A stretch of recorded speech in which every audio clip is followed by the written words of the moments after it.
Welcome to Nasdaq Trade Talks. I'm Jill Malandrino, global markets reporter at Nasdaq. Joining us for this segment, we have Nick Day, managing editor, global policy and regulation at CoinDesk, to discuss the impact of crypto and donations to Ukraine. Nick, it's great to have you with us. Welcome to Trade Talks. Hi, thank you so much for having me. The Ukrainian government has solicited and received crypto donations as part of its effort to fund a resistance against Russia. Tell us how much has been raised and what the funds have been used for. Yeah, so Ukraine's raised somewhere around $100 million worth of crypto. This is in various cryptocurrencies, so Bitcoin, Ether, as well as Tether, the USDT stablecoin. And according to government officials, they're using these for all sorts of non-lethal supplies, so bulletproof vests, medical supplies, rations, and night vision goggles, things like that. And Ukraine is now offering some sort of crypto airdrop as a thank you, though details are very sparse right now. Explain to us what that means. So Ukraine was planning to offer an airdrop. They really did not plan, announce any details around this. This was about a week and a half or 2 weeks ago, I think. Basically, they just said that they will send crypto or some kind of crypto token, presumably, to donors. And you saw a spike in small value donations after that was announced. However, before the airdrop actually happened, Ukraine then announced that it was canceling the airdrop. Again, not a lot of detail here. There is now a suggestion that there might be some kind of NFT drop or some kind of similar reward later down the line, but there really are very little details about what exactly this might look like, or even why the airdrop was canceled at such a short notice to begin with. And Nick, there are concerns that from officials that sanctioned Russian individuals, they might turn to crypto to evade sanctions. What are crypto exchanges doing to prevent that?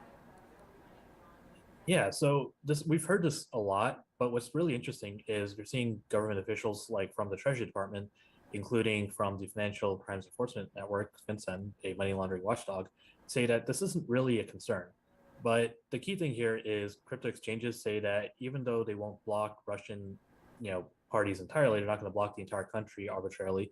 They are going to continue implementing whatever know your customer and anti-money laundering controls they already should be having.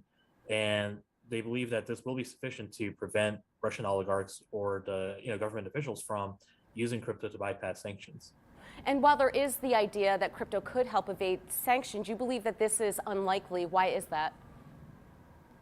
Yeah, it just seems unlikely for a number of reasons. One is that to use the amounts we're talking about here, Russia's government and the economy uses billions of dollars worth of rubles, has a massive GDP, and the Bitcoin market just isn't large enough to support that. There's not enough liquidity to support it. As far as individual oligarchs, perhaps maybe on a smaller scale, it's very possible they will try and turn to crypto. But we've seen that there are a number of existing tools and policies and procedures that these individuals already have in place. For example, high-end art market is a commonly used form of trying to transfer value without using dollars specifically. So it's possible crypto will be a tool, but so far it seems unlikely that it will be a primary tool or a even a heavily used tool. The fact that crypto does make it easy to track transactions and trace the source of funds relative to for example cash also seems to be another factor against crypto being used to evade sanctions.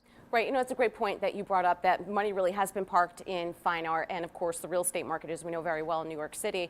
What if a Russian central bank digital currency is created?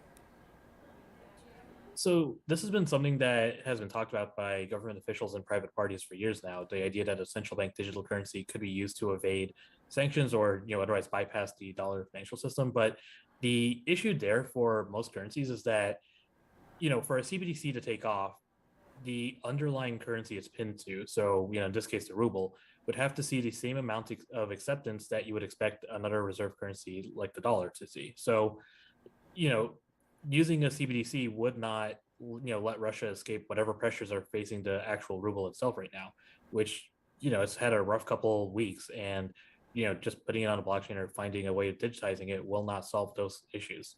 And finally, Nick, I want to get your thoughts on President Biden and his administration with the executive order on digital assets. Yeah, this came out last week. It was very interesting. It's It's not very prescriptive. It's not saying that different departments in the government have to do X, Y, Z. It's saying that these departments have to take a look at this. They have to coordinate what they're doing. They have to come up with reports and recommendations for how to regulate crypto in the next 6 to 12 months, which is a really promising sign for the industry, I think. It's kind of, it's not an explicit endorsement of the industry, in and of itself, but it's an endorsement of the idea that crypto is something that is not going away. It will continue on. It will continue to grow.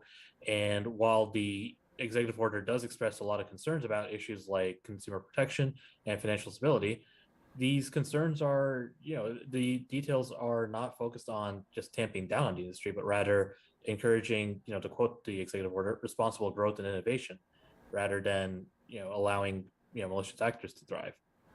Right, and Nick, I would agree with you. A number of crypto advocates that we've had on the show, whether they're traders, investors, managers, or so forth, have welcomed more regulatory oversight and working with the SEC and other agencies, because I think that helps the mass adoption story.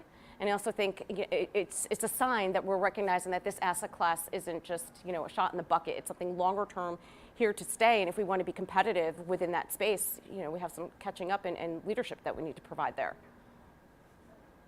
Absolutely. And one of the key concerns that the industry, at least in the US, has had is the current regulatory structure has been somewhat, fragmented. You have states overseeing money transmitters, so crypto exchanges have to apply for these state licenses, and they have to apply for one in every state they want to operate in, because there's no real reciprocity right now.